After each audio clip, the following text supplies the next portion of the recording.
and I've always been doing everything like fashion, baking, all that type of stuff. But like something that I noticed from the jump was storytelling. And Black Panther was like like I hate that it's so cliche. Like yes, I'm black and I love Black Panther, but something that really caught me about that film is empathy and like storytelling and like Killmonger specifically, because something that was evident about that movie for me is that like Killmonger was the villain, but like I understood low key all of his actions because I'm like they killed his dad, like systematic racism, like they kind of built like the society built a villain within himself, and that made me realize like empathy is like a huge thing about storytelling and making messages to audiences. And I realized like empathy is like the huge thing about like directing and good writing, so I think that's what really like inspired me to go to like film school. My God, is that the Faces of the Future? Welcome to an all new episode of the Faces of the Future podcast. It's your boy Mills. I'm sitting here in the studio. We got Victoria Wilcox in the building today. How you doing today? I'm doing good. How about yourself? I'm doing well. How's your day been so far? It's been good. It's been a bit busy, caught up with some friends. I'm really enjoying the weather, honestly. It's like the vitamin D. Yeah, you glad the sun's coming out?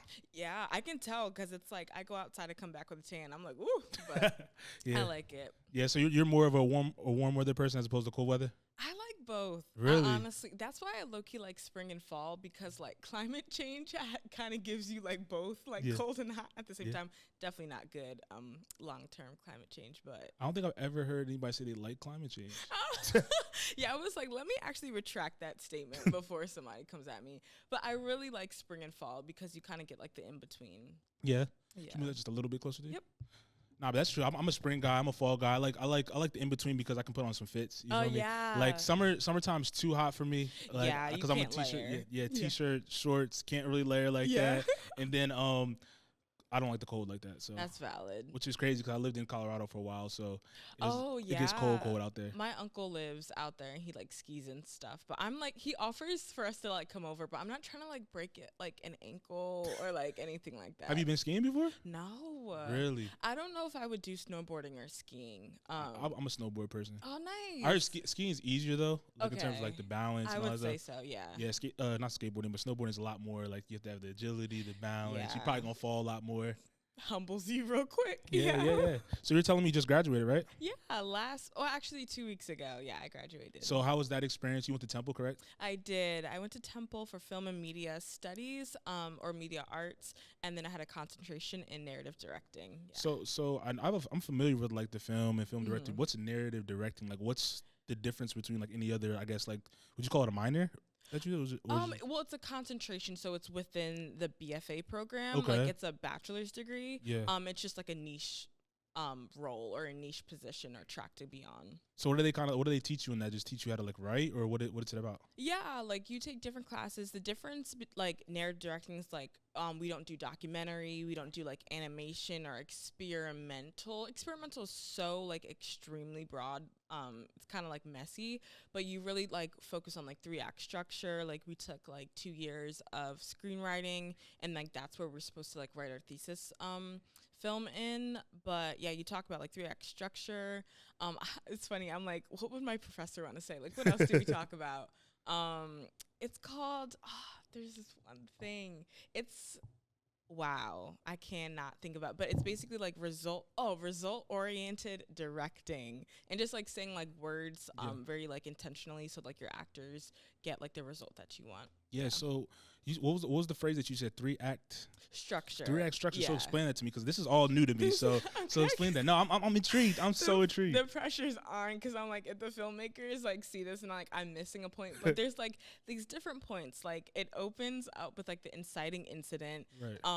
And in screenwriting, you learn that the inciting incident could happen right before the film starts or the opening scene. Right. So it's like either you see somebody's like tire pop in traffic, like, and then they're like, now they have to go to the mechanic and like they're late for work and something like that's the inciting incident. And then something like I think like plot point one is like when something comes in from like left field that changes or like tests the person's character. Then you have like the climax and then like the resolution. Okay. So it's a lot simpler than the way like the term sounded like in terms of yeah. when you break it down. It's like okay, I understand because like when I can see a film like how film starts. Like all right, you have that moment, you have this moment, you have that moment. So that makes sense. So let's go back a little bit in time. Like before you got to graduation, before you came the director that you are. Yeah.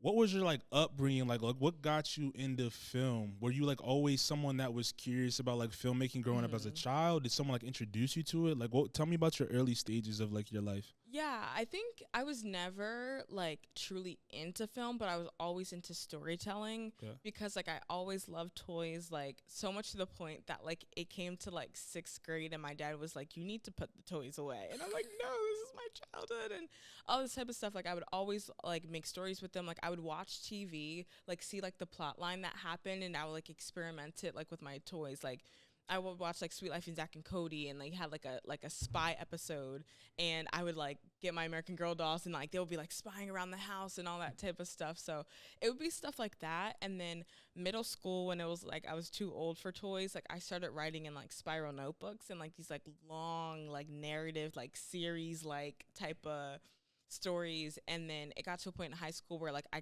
didn't have enough time to like write in my notebooks because like I actually had to like focus on like AP US history and like writing essays and all that type of stuff. So they kind of like all the stories just went to my head.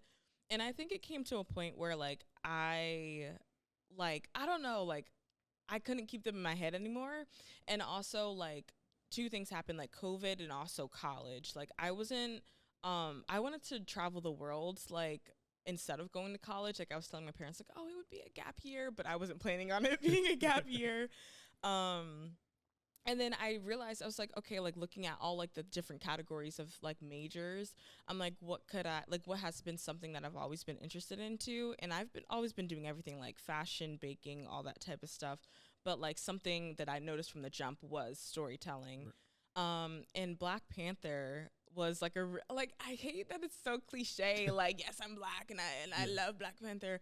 But something that really caught me about that film is empathy and like storytelling and like Killmonger specifically, because something that was evident about that movie for me is that like Killmonger was the villain, but like I understood low-key all of his actions because I'm like they killed his dad, like, you know, systematic racism, like they kind of built like the society built a villain within himself.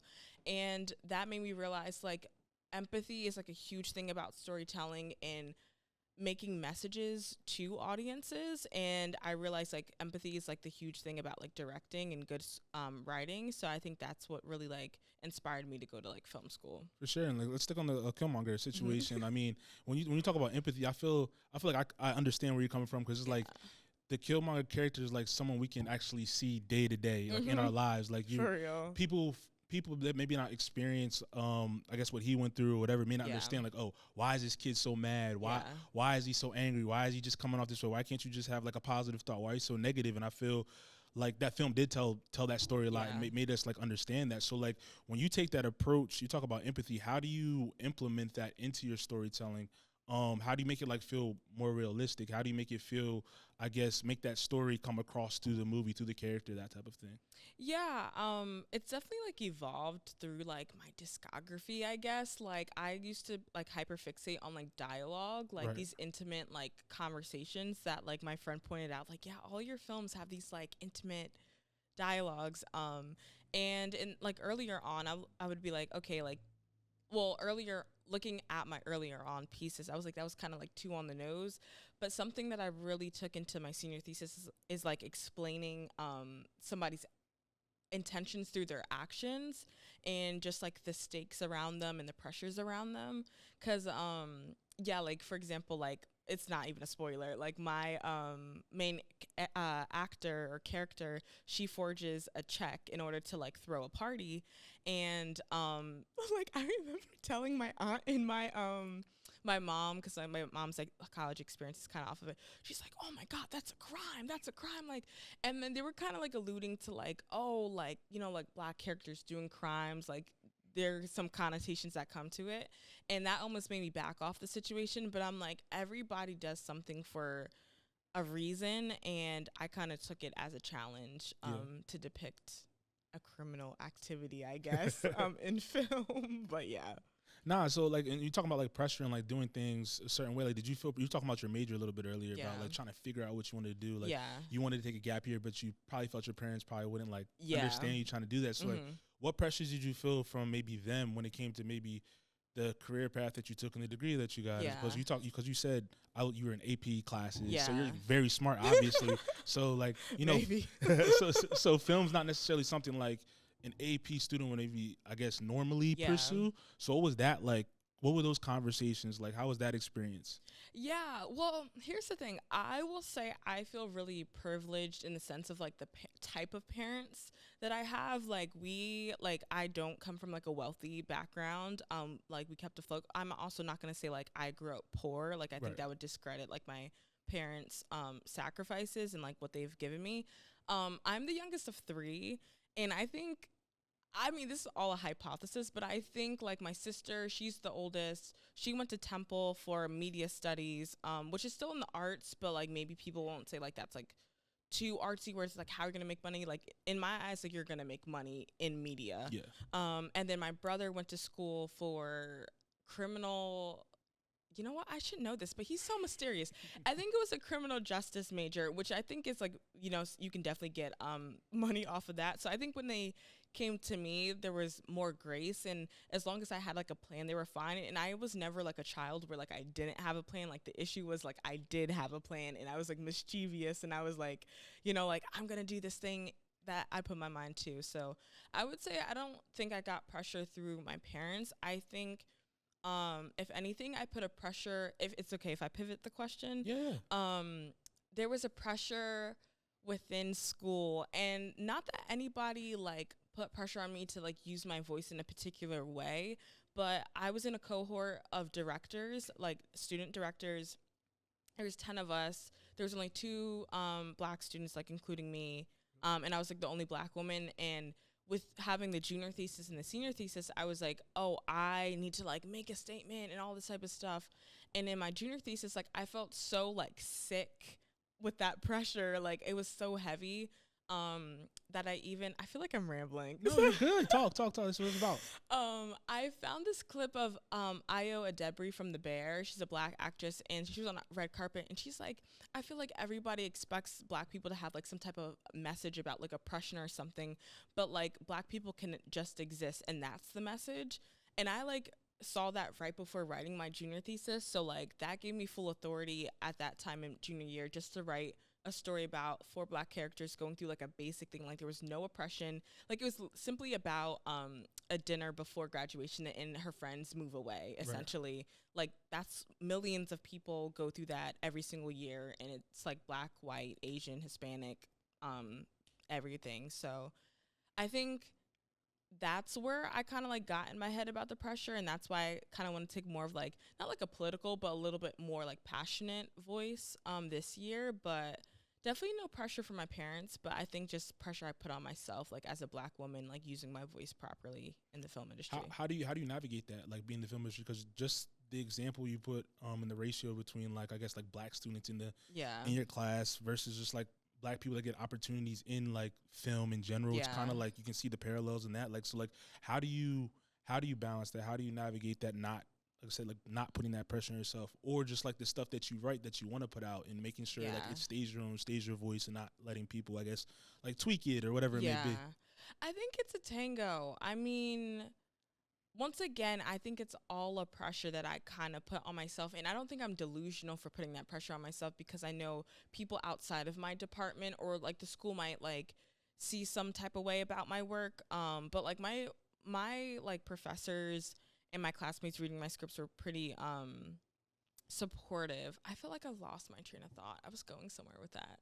Can you re-ask the question? Yeah, so I mean, how do you like navigate those pressures? You said you were one of 2 black people in your class in the media space and film, well, not media space, but the film industry. Like you don't see too many black people get like those opportunities. So those are those parallels. So how do like you navigate that when you're trying to direct, when you're doing your storytelling, things of that nature?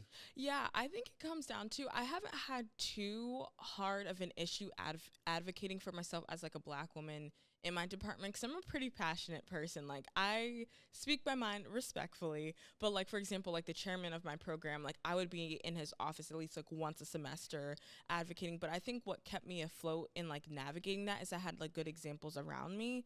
I would say like about a year ago, like I got a mentor, like Kyra Knox. Shout out Kyra Knox, she's amazing. But she's a Black woman, Philadelphia based filmmaker. That's such a mouthful. But yeah, she's like based in Philadelphia, and she does like documentaries. I think she says, well, actually, I don't want to spill her projects just in case it's not classified. But having her as an example, and like she like is the first one to tell me to kick imposter syndrome in its butt. Like Jalen Ramser Williams is like a DP I often work with. He's a Black filmmaker, and he was like a year above me. So I think he also gave, like, he was so quick to like be a collaborator on like my POC or like my Black stories or films. So yeah, I think it's so funny. Like, my film's about like the village it took, but like I think the village around me, it would be like, I would be remiss to say that there weren't supporters around me and great examples around me of what it can be to be a Black filmmaker in the space that we are in. Yeah, for sure. So like, before we get to like your two theses and the short films that I watched that I love a lot, tell me like what your first, I guess, story was that you wrote. It doesn't necessarily be a film, but like what's your first thing that you put out? Oh my gosh. Yeah. What was it called? It was called Cards of Adeline. It's so funny because like I released it like I think 2020. And I just feel like I've grown so much. It's so hard to like attach myself to it. But I literally haven't watched it in years because I'm low-key embarrassed of it. I don't think it's not on my YouTube channel anymore, but it's called Cards of Adeline. And it was inspired because, in one of like the towns over from my like hometown, it's like a French boutique and owned by like a Black woman, and like I loved the boutique so much. Like, it was like so Parisian and French and so like feminine, and I was like, oh, would anyone do like a film here? And she's like, oh, some people do photo shoots, but just like let me know. And I just like pitched an idea to her.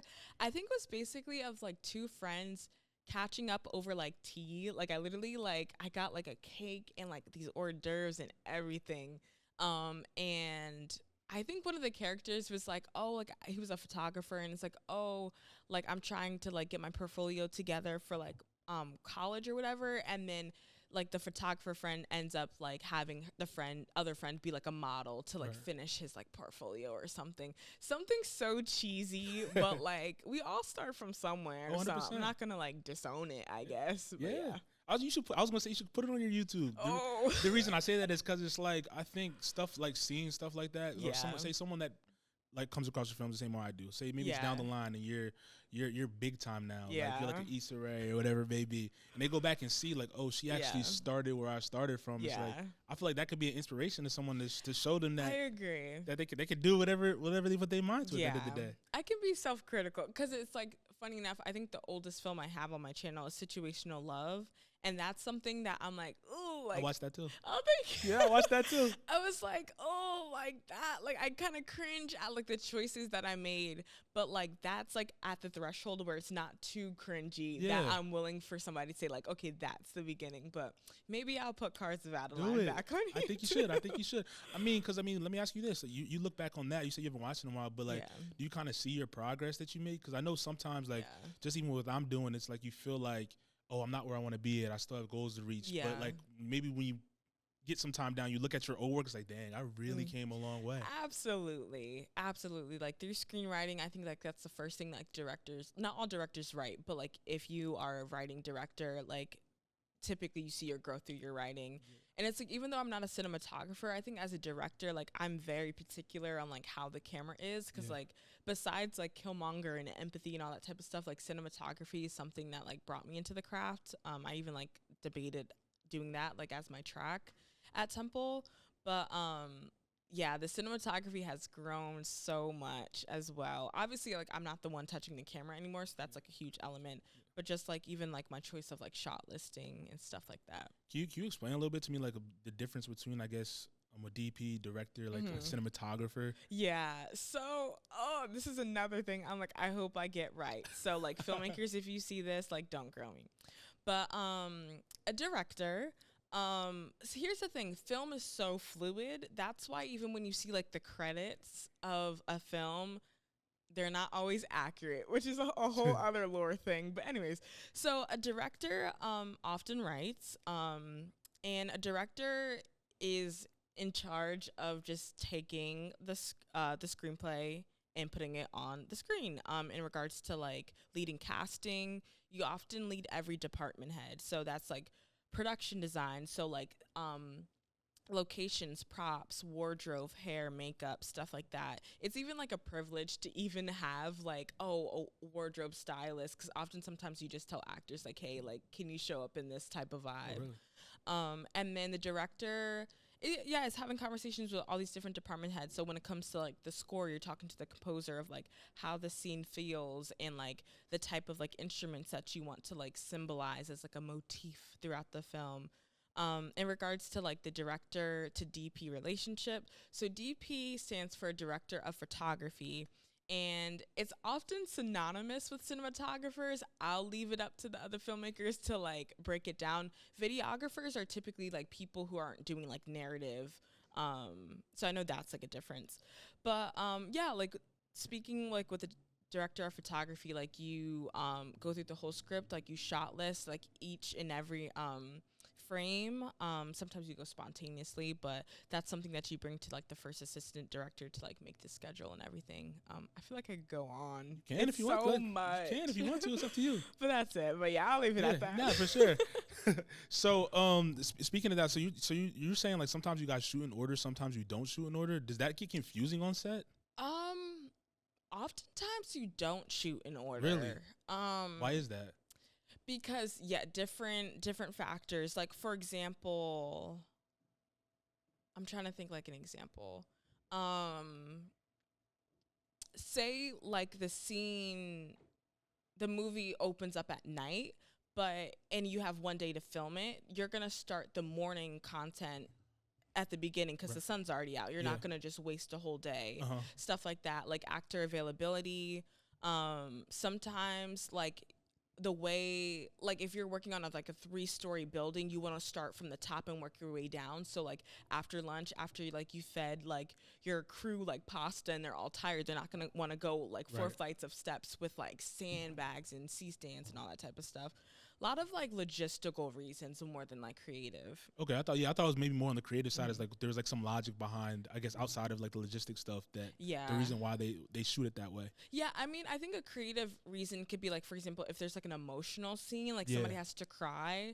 I just learned like you kind of leave it up to like the actor, like what works best for them. Sometimes they just want to knock it out the park. So say like, obviously they're crying at the climax in the film, but you're going to do that as the first shot of the day. Yeah. No, that makes sense. So tell me, like, I guess some directors or a film that kind of made you want to get into the industry. And then and simultaneously while you're talking about this, is there like a certain director that you kind of like emulate when it comes to like how you shoot your films? Interesting.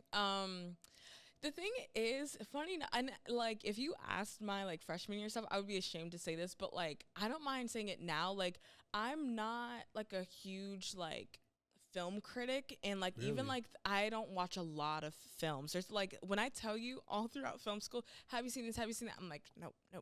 Surprised. Because a lot of like, first off, a lot of them are like the white classics. And even like some of the black classics, I haven't watched all the Madea movies for a good reason. Madea movies. Tyler Perry, actually, I'll leave it at that. What you gotta say about Tyler? Let's play. Let's talk Tyler on a podcast or something. I'm just so curious about his process, I guess I'll say. Like the way he works or what? Yeah, or just like the reasoning behind certain plot lines. I know his practice is very interesting. People say he's like very involved. I guess like he only writes his own stuff, and I don't know. He has a quick turnaround time, I've heard, like from things being written and like shot in the same year, which is rare. I mean, like film school, that's all what film school is, but obviously he's not in film school anymore. But I just found that fascinating. But yeah, like, so funny enough, like some creators, I would say more than like directors specifically. I need to figure out her last name. Some people don't put their government name as their username, so it's hard to like know. Right. But there's this girl named Simone on Instagram, and she does a lot of like, oh, what's the word when you like film yourself and you do it all of yourself. I'm not for sure the front. People could say like a self-portrait film or just like a single filmmaker type of style. And I think she did just a great job of just like being experimental with just only working with yourself. And I loved her colors. Also like Samba Films. I don't think his last name is out there anyway, but like Samba Films on Instagram as well. He also posts on like TikTok and YouTube. His colors are so great. Like they're so rich. And like that's funny because it's like color and cinematography is like a huge thing that brought me in. But I'm not a cinematographer, but it's something that I really value as a filmmaker in addition to like scores. So like If Beale Street Could Talk is a huge one for me. Like Agape is like a song that like everybody was posting on like summer like last year, and I was like, do you guys even know where that's from? Like it's a masterpiece. Right. And even like not filmmakers but composers like Kari Mateen, who I found out is from Philly apparently. He composed Really Love, which is a really great soundtrack on Netflix. I don't think it's on there anymore. But yeah, in addition to like Queen and Slim and all that type of stuff. But yeah. For sure. And you said you like the first two people you named were like creators. Like, do you think a lot of like young, I guess, aspiring filmmakers kind of follow the creators that are on social now as opposed to like movie? Because like that, you know, there's a lot of people like create independent film people, whether it be independent filmmakers or just content creators. They have, like you said, they have their own style that people like fall in love with. Is that kind of like the track on you followed, or? I mean, I get, for me, because like for example, like Todrick Hall was a huge person that I like I watched growing up. Like he made like 2 films and so that's like the route I took. I think it would be kind of like too general to say like that's what our generation's doing, because it's like I go to like I kind of felt like an outlier, not in a good or a bad way, but a lot of people in film school, they know their stuff, like they know the classics, they know like Criterion Channel. I don't know if you know, it's basically like Netflix but of like indie filmmaking and very like non-popular but like really rich in like technique and stuff, like films. So yeah, like I don't know anyone else like in my cohort who like kind of like took the route, but I think the thing about me coming to film school, I knew I wanted to do music videos and like commercials and stuff like that. Like I wasn't just like hell-bent on like narrative film in particular. So I think there's a reason for everything. Yeah. Is your approach different from when you're shooting like a music video as opposed to a commercial as opposed to like a short film?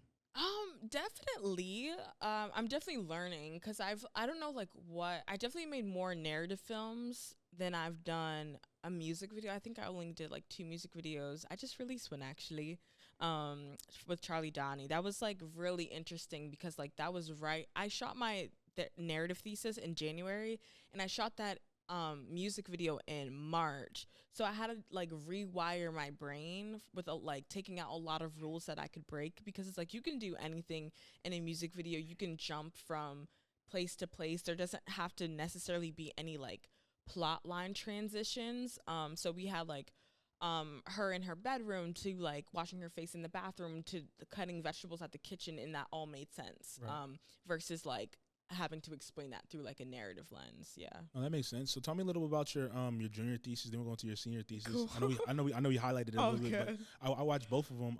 Nice, thank you. So what was your thought process going into your junior thesis? And tell me a little bit about the name of the short film, like what you wrote about, all that type of stuff. Yeah. So the film's called What Is Left of Us, and like I kind of said in the beginning, it was inspired by like Iowa Debris saying like Black people don't always have to have like a message through like oppression or like police brutality. It can just be like Black people existing. And so I've always like I wrote that film and made that film when I was living with my best friend who like is just such a great host and also just such a great friend. And I think like through her and just experiencing like friendship through college, I really valued like the concept of like dinner parties and like breaking bread. Like I always like loved that saying. I even like titled a different documentary about that. But so yeah, I was like, awesome. Like friendship over a dinner party, and like in screenwriting, you're like, okay, like what are some stakes that are happening? And I wanted them to be students, and I'm like, okay, like what is like something that could happen? I'm like, okay, graduation and people like leaving away, and also like kind of like the fear of like being alone and like independence. So yeah, like that's basically what the story's about. Like Deborah is like the main character. She has 3 friends. She made this whole dinner, and like they sit down, well, like just a nice little montage where like they're having fun, they're playing Uno, all this type of stuff, and they sit down and they realize that somebody reveals that they're engaged. Right. Somebody reveals that they're they already like said they had like I think it was like a judicial clerkship. I was like Googling random like professions or whatever. But he was supposed to be near, but now he's far. And then her best friend's like, oh yeah, I want to get outside the country. Like I'm trying to travel. So basically it's just this domino effect of like hardship after hardship. And she has her moment to herself. You know, she cries, and her friends kind of like, you know, like, I understand that you're upset, but like there's nothing like left for us here. There's something left for her here because she like got a job in the city, but like there's simply nothing left for us here. And something I found interesting is that like I kind of knew when I wrote it, but I was gonna release it when I graduate.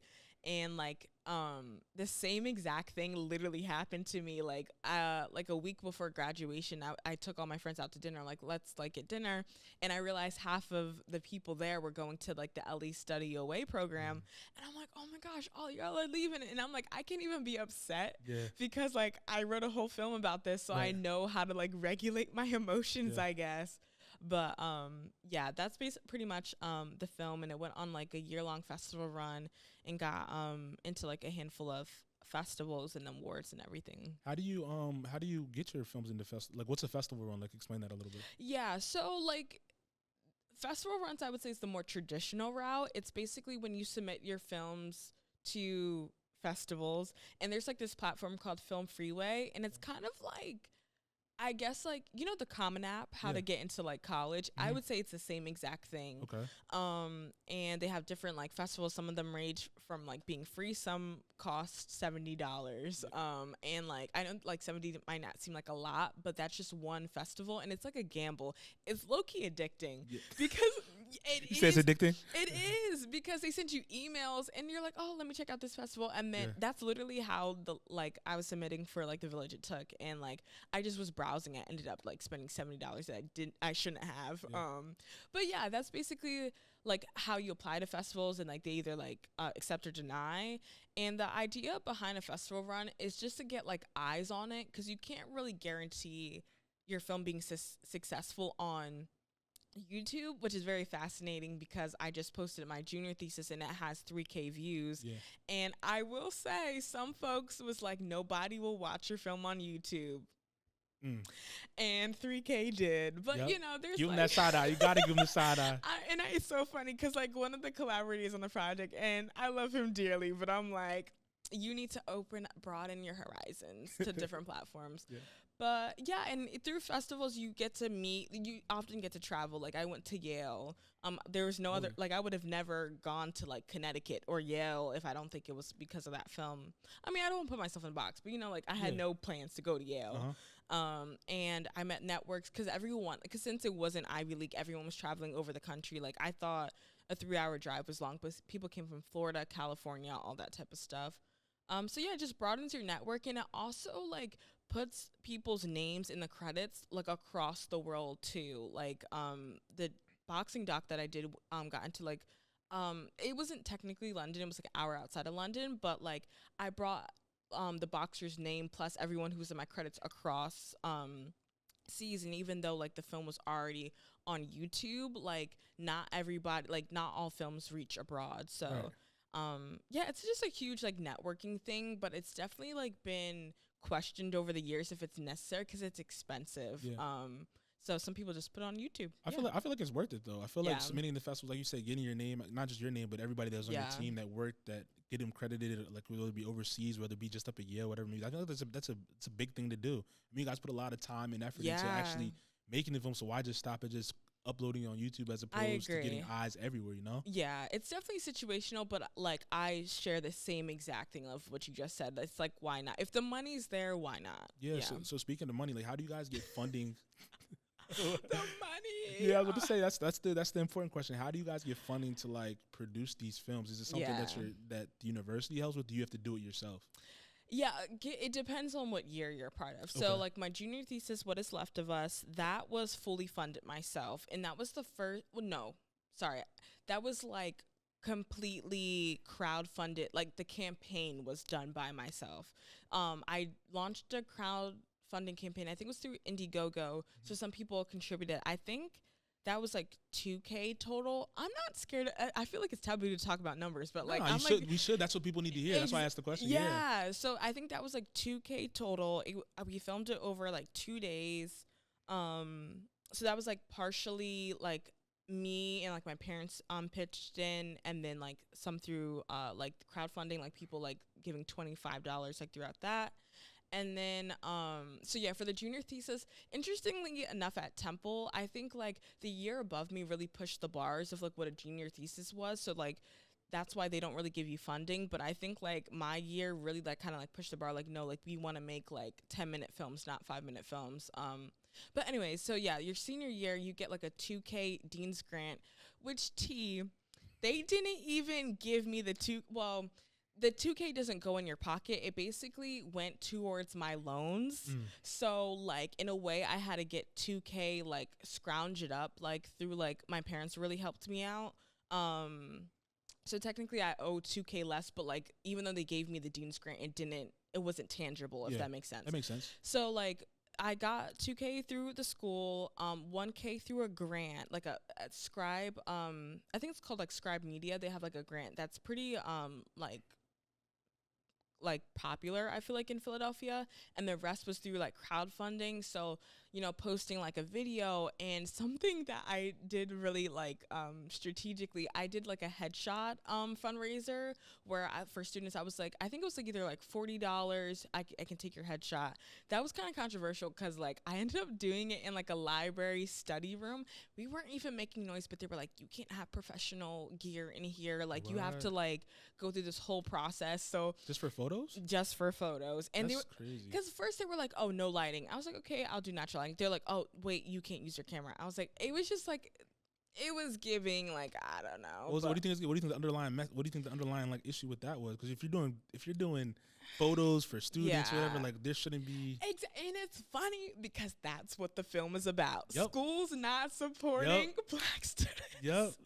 Oh, we can talk about it. No, for real. And it's like, I'm not gonna sit here and slander like Temple as like a whole university. And my film department is really great. Like Temple has a really great film department in regards to like raising the voices of minorities. It was just like, there's no harm in me doing this, and it was just really frustrating. But like, yeah, getting the money was really like, it was really nerve-wracking, because like there becomes a bottom line of like certain things just need to be paid. Like there's like non-negotiables. Like my actors need to be paid. There needs to be good quality food. Like I cannot do pizza on my set. I cannot do pizza, which is like a student film classic. But yeah, that's how we got it. And yeah, just through crowdfunding, some grants through the school, and like a Philadelphia-based company. For sure. So let's talk about a little bit about The Village You Took. Yeah. Like I recently watched it. Loved Thank it. You so much. I watched it multiple times. I liked it that much. To be honest, I'm being completely. I'm not just saying that because you're here. I was like, yo, I watched it. I messaged you. I'm like, yo, this is very good. So I put the flame emoji. You know how it is. Like that's just fire. So tell me a little bit about. Obviously, you know the background. You kind of explained it about like the resources in college and stuff like that. But tell me one about like how'd you pick the cast? I thought the cast was really good. Like what was your thought process around like selecting for each character? Yeah, that was a whole other thing. Like that was really new to me because. This is a great reminder. This film was the first time I held auditions. Okay. Every other film I did, I literally like handpicked somebody, I was like, I think you'd be great for this role. Do you want to, like, or not, kind of vibe. Like, they didn't, like, come in for an audition. So my school kind of recognized that there was, like, a disconnect, that there's, like, filmmakers who need actors, and then there's actors who want to be in films. Like, there was, like, no communication. So my professor, Neil Don, he's so awesome. He, like, facilitated, like an open casting call in a way, where honestly, like, people just came and did their monologue, so it wasn't like for your film. They just did a monologue of their choice, and that's where I found 2 girls, one that I used as a lead for the test shoot, because that's something that the school does that I think was really helpful. And then, so there's 4 characters. Sorry, I'm all over the place. There's Ozana, there's I almost said like the actual person's name. The Ozana, there's Malik, Naya, and Saba. So Ozana's the main character, and the person I had for Naya for the test shoot, I used as Ozana for the actual production. And yeah, like for the test shoot, I was kind of getting people in there. Like, that was the whole point of it, just trying to get things moving. But I really, like, just loved Samaya's, like, appreciation for the process, and she was very curious and asked questions. And I really loved her audition. Like, even after I had her as the test shoot, like, she auditioned, and I really loved, like, the choices that she made. That's what people say. And then Corey, he played Malik. Funny enough, Corey is a SAG actor from New York, and he ended up DMing me. He was like, hey, like, I don't know how he found the project, but he was like, hey, like, I would love to audition for your project. I'm a SAG actor. Is that okay? And in my head, I was like, I know SAG actors come with, like, a certain criteria, but I was like, yeah, I don't see why it wouldn't. And then you have to basically apply to work with SAG actors in a way. Like, you have to, like, go through the SAG website and, like, give them all the details about, like, rates. You sign a whole contract. And that's where I really realized, I was like, oh, like, this is why he was asking, is it okay? Because I basically signed my life away. SAG, so explain a little bit of SAG. Is SAG like a union for actors? Yes, SAG-AFTRA. And once again, I don't want to misspeak, because I, like, honestly, this project is like the first surface level I had of it. But basically, people can have their things about, like, union or non-union. I think it's like, do whatever's best for you. I will never be opposed to something that is, like, supposed to protect workers and creatives, and that's exactly what it is. So even though it was, like, anxiety inducing signing all these contracts and getting all these paperworks, it was really admirable to see, like, how, like, he was protected as an actor, like, in regards to his rate. You know, you pay for, like, your travel days. Obviously, you have to, like, house them. Because that's the thing with indie filmmaking. Some people are like, oh, you can sleep on my couch. And, like, if the roles were reversed, I'm not trying to sleep on my director's couch. Like, please get me an Airbnb. At least. Exactly. So, like, and Corey is so awesome. I think he's actually, he's in FBI Most Wanted, and it's releasing tonight. So I'm excited to check that out. He's a really talented actor, and it's crazy because I would have probably never found him if he didn't come to me directly, and I'm just, like, so blessed that he reached out. And then Naya is played by Nia Amate, who is a actor at Temple, and I've always wanted to work with her, and she did great. And then Tashawn is honestly, like, if you watch any, like, indie, like, filmmaking or, like, a student film in Philadelphia, he's probably in it. Really? Like, it's like 80% chance. Like, he was in Blown Chances. He was in like, Don't Miss Your Exit. Like, all these, I can name at least 5 films he was a part of. But yeah, that was a long answer, but that's how I kind of, like, found everybody. That's super interesting. I'm always interested in, like, how the process goes, because I was even watching not to get off subject, I was watching a reunion of The Wire, right? They were on The Breakfast Club, and they were talking, and the actors were talking about how they went in for one role, they didn't get it, but they got picked for something else. Exactly, yeah, because that's kind of what happened. Like, the role for Nia was kind of, like, so, like, there was minimal lines. I had, and same thing with Saba. I had, like, if you were a guy, you were auditioning for Malik, but you're being considered for, like, Saba as well. Same thing with Ozana. Like, if I was considering for Nia, like, I wanted you to talk more than one sentence, so I had them read for Ozana. Oh, that's interesting. That's super interesting. Yeah. Well, when it comes to the film, like, the whole story, the plot line, we can talk about it a little bit. But, like, do you think? I guess when it comes to, like, what you're creating, is it your life imitating the art, or does kind of, like, the art kind of, like, imitate, you know, the life? Yeah, I think life like art should always be inspired by life, and it doesn't have to be like so literal when I say that, because I do think it is messy when people kind of just want to put these random ideas together and just like let it go. I think that's a bit like irresponsible. That's like my personal opinion. Because I always want to like at least my films to be grounded in truth somehow. Okay. You know, people ask me like, oh, so did you like forge a check or something? I was like, no, I did not. But I was on a Black Student Union. Yeah. I did throw an open mic night. My mom went to an Ivy League college campus, and I'm trying to think. I don't think I've ever like sacrificed like my sleep and my energy for like the open mic night, but Right. I don't think I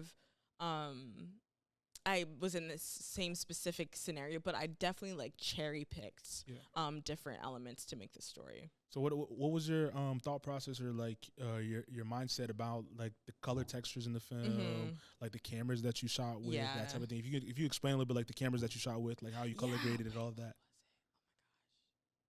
I do know it. Wait. I wish Colin was here. He's my director, Colin Shaw. He's awesome, by the way. But yeah, colors is like a huge thing that a lot of people like ask me about. Because I come from a photography background, and even like my photos, I feel like are really vibrant. Very. And like they're really like rich. They don't always have to be warm, but like I definitely like warm tones. So like that, I was definitely like right over like okay. The people who color grade are called colorists. And it's so funny because I'm like I don't want to put the word colorist in my my credits, which is the whole thing. But like Colin was like, it's the industry standard. Anyways, I'm getting on tangent. But I was like over like my colorist like shoulder, being like, no, like I was talking in like specifics. Like my photography background given me like the knowledge to be like specific about like white balance, like the tint, like aperture, all that type of stuff. So yeah, I definitely wasn't afraid of color, and like even some people are like, oh, this is a bit like too saturated, but I'm like, that's my style. Yeah, I mean, I like the style. Thank you so much. Especially with the film. And I also want to ask, like, do you ever see, I guess, The Village It Took coming into like a little series or something like that? I feel like that's the first thing that I thought about, just like the way it was, not just the storyline, the plot. Like, yo, this could be like a whole series of like them in university, the stuff that they're experiencing. I feel like that'd be something that would really like get off the ground and people would tune into. Yeah, that's what because a lot of people compared it to like Dear White People. Yep, that's the vibe I got. Yep, that's the vibe I got. Yeah, and it's like like comparing like pieces of art to something else can be like a fine line. Like I like, to be fair, like the a lot of shot references were from Dear White People, like the campuses, like the campus shots and stuff. But I don't know. I don't think it would be in a series because I do think it's just been done so much like in school, and I feel like by the time I get to the ability to make something like a series, I'll have a deeper connection to like a different point or like a different life moment than college, if that makes sense. And like, because even like I really appreciate Forever on Netflix. It's about like, I think like high school students who are about to go into college. Just watching that. Yeah, like I really appreciate seeing like Black stories in that light, but I do think like I could tell it was not directed by somebody a part of like Gen Z, if that makes sense. And I just want to make sure like I don't fall into that trap as well. So like I said, I feel like by the time I can make a series, I probably would not be close to college. Well, how do you not get like stuck on like those moments? Because I feel like whether you're creative when it comes to like being a filmmaker or you're a podcaster, there's always things that you want to do when it comes to like passion projects or whatever it is. Yeah. Like, so when you get to that point, it's like, oh, I have the money, I'm able to do this. Like, how do you not get stuck on that, like being left in that, I guess, air and look forward to like new ideas, like you kind of just alluded to? Yeah, I guess, are you talking about like kind of like not using something to its potential? Yeah, because you said you don't want to by the time you get to the point where you're making a series, you're not going to be in like that college mindset. You're going to be in a different point that in your life or whatever it is. So like, say you're in college, like, yo, this is a series that I always wanted created, but now I'm past that point. How is it hard for you not to like get stuck on that because it's something you always wanted to do? Or do you think it's kind of like easy to navigate? Oh, it's something that time's passed, I want to create something new. I think it's the latter.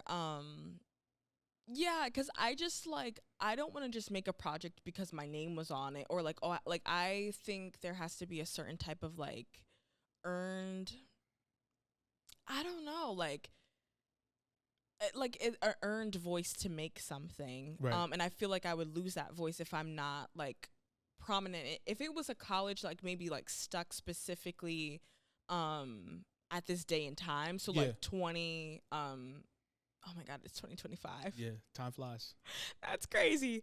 I'm like, okay, I know that experience, but like I don't know. I just think somebody younger than me will probably do it better. I think that's my point. Yeah. That makes sense. So, I mean, what can I expect from you in the next like few years? I mean, you graduated. Yeah. Are you gonna go more down like the film realm in terms of like you want to direct like movies, or is it gonna be we're gonna see music videos? You're gonna get to the point where you want to make your own series, like whether it's on YouTube, releasing independent. Like, what's your vision for like your career, yourself moving forward? Yeah, funny enough, like I filmed The Village. It took like the first week of this year, and it burnt me out so bad. Really? Very much for reasons I probably will not disclose, but indie filmmaking is extremely hard. Yeah, it's extremely hard, and it was to the point I was like, yeah, I'm not doing narrative film. I'm like, this is it. Like, I'm not. Maybe I'll revisit in 10 years, but like right now, like no. But like in, I think it was April. We had like the senior showcase, and it got 4 awards, and it got like a good like reception, I guess the word is. And I'm like, okay, like maybe I am good at this. Like maybe this is something I should tackle. But I think I'm gonna keep my original plan of like I really want to do like commercials, music videos, maybe documentaries here and there, and do narrative like a couple years from now. Because the thing is, it's like, I think this kind of goes back to what I was kind of saying. It's like I need to have something valuable to say, and I feel like I'm really kind of like creatively like constipated in my head, in the sense that like I've just been working and doing school, like I haven't really been living life. Yeah. So there's nothing really right now that I could truly write about that I think it's worth being in a film. Yeah, but that doesn't mean I don't want to start creating. I'm like, okay, let me do commercials, let me do music videos, stuff like that. So you need to find like a new perspective before you get to that. I agree. Yeah, for sure. Yeah. So since you direct music videos, what's your favorite genre of music? I mean, I love jazz. Okay. I really love jazz. I love like even like the Philly jazz scene. Like I made a whole documentary about it. Like I love like brass. I love R&B. But yeah, I'm kind of like broad. Recently, I've been not warming up to country, but like a country song came up, and I'm like, this is low key a vibe. So I don't discriminate. Country's a vibe. I'm trying to tell you. I just don't think I can do heavy metal. I will say that. Too loud? Yeah, or it's just like, I'm like, when you don't understand them, like, because they're just kind of like yelling or like frying the microphone. Yo. So like, but I mean, frying the microphone. I don't think I've heard that phrase before. That's funny as hell. Frying the microphone. Yeah, but I mean, like, don't knock it till you try it. But yeah, we'll catch you in a heavy metal band. One more time. I said we'll catch you in a heavy metal band. Frying the mic. Nah. Nah. Yeah, but all respect to him. No, I feel that. So as we wind down here, I'm interested in some of like the newer films I guess you watched. We were talking about Sinners earlier. Like, who are like what are some of like your favorite like movies recently that you've been tuned into that you think people should watch if they want to like get into like the industry or just want to follow something that's really good? Like, what are your thoughts about that? Like the current state of the film industry? Yeah, I mean, I definitely like Ryan Coogler. Like I've respected him since Black Panther, and that's not because like, oh, I didn't respect him before. I just like Black Panther was the first time I've heard of him and his name, and I definitely still have to like watch his discography because I haven't watched Fruitvale and the first 2 Creed. I watched the 3rd Creed, but not the first 2. Start from the beginning. Watch Fruitvale first. Yeah, I'm horrible at that. I watch things like season 5. Yeah, it's kind of crazy, but definitely Ryan Coogler. I think Sinners really opened up like permission for like Black creatives to like tackle very like niche historical events. Like just simply like, yes, we've heard about slavery, but like I don't know a lot of films about sharecropping. That could easily just be like my knowledge though. But even just like the incorporation of like Asian Americans in the South, like in their collaboration with Black people, like that was like huge. And just like not being scared to maybe talk about like religion in film, like that's something I couldn't really imagine me doing right now. Like it's such like a beast to tackle, but like he showed that it is possible and that it can be tasteful still. So No, Yeah. 100%. And then the last thing about the music aspect before we start to wind down is, I don't know if are you a fan of like SZA, Kendrick? Yeah, for sure. So like, do you like how they tell like stories through their music videos when it comes to like their music? For sure. I don't think I've watched many of like SZA's music videos, but like Kendrick, when he was dropping all of his content or like, you know, his media like over like the past, I think it's been a year since the start of like the beef or whatever. I really respected it. I'm not into like or like I don't know, like rap for sure, beef or whatever, but like from a creative lens, I really respected his visuals. Like that was fire. Yeah, I like their approach. I mean, I like how they take their time with their art. Like it's very intentional. Yeah. And I feel like, and you can give your opinion on this too, like when it comes to just the landscape of creativity, I feel whether you're looking like on TikTok, whether we're looking on like Instagram, I feel like a lot of like creativity is almost like diluted because people are just trying to pump out so much stuff. I agree. As opposed to like, you know, taking their time and then like putting their thoughts in. Do you feel as though art is more impactful when you just create it and get it out, or take time and try to make an impactful like release or drop? I think it should be obvious that it's the second. I hope that it would be obvious. I hope everyone just realized, like, if you don't do, like, what's for you and natural to you, it will show. And it's, like, when things get, like, trendy. I like when things are trending, but it leaves, like, a space for, like, you to do your own take on it. Right. Like, I think, like, back in, like, 2020, like, the Adult Swim trend when, like, you, like, hide, like, a message somewhere. Yeah. Like, that's a consistent thing in each video, but how you went about it is completely different. So I think stuff like that, like, trends can be helpful, but, like, not to sound cliche, but like no one truly has like the story or the take that you specifically do. Like even if you have the same like ideology of somebody, like maybe you weren't born in the same place as that person, so it's still a different take. Or like you being a woman or like non-binary or like a man, like you're offering a different take on something, even if you might be having the same like principle as something. So everyone should really just do their own thing, because it will really show when like you're being a copy and paste of somebody else or something else. 100%. Well, I appreciate you pulling up to the pod, to the studio. I got to tell you in person, like your content's needed. It's valuable. And don't stop. Like keep doing it. Don't wait 10 years to make a film. Don't wait another 10 years to make a film. Like I said, we need maybe a Village Took Part 2 or something like that. Don't let it stress you out, but we appreciate you. I appreciate you pulling up. Thank you so much. Let everybody know where they can find you on socials, where they can watch your films that are out, your production socials, all that type of stuff. Yeah, you can find my Instagram at @torian.studios. I post like most frequently there for photos, anything that I'm filming or producing. And my website is in construction right now. But if you want to watch any of my films, you can go to YouTube just at Torian Studios. It should come right up. But yeah. Appreciate you. Well, that's all I got for this episode of the Faces of the Future podcast. It's your boy Mills. Peace.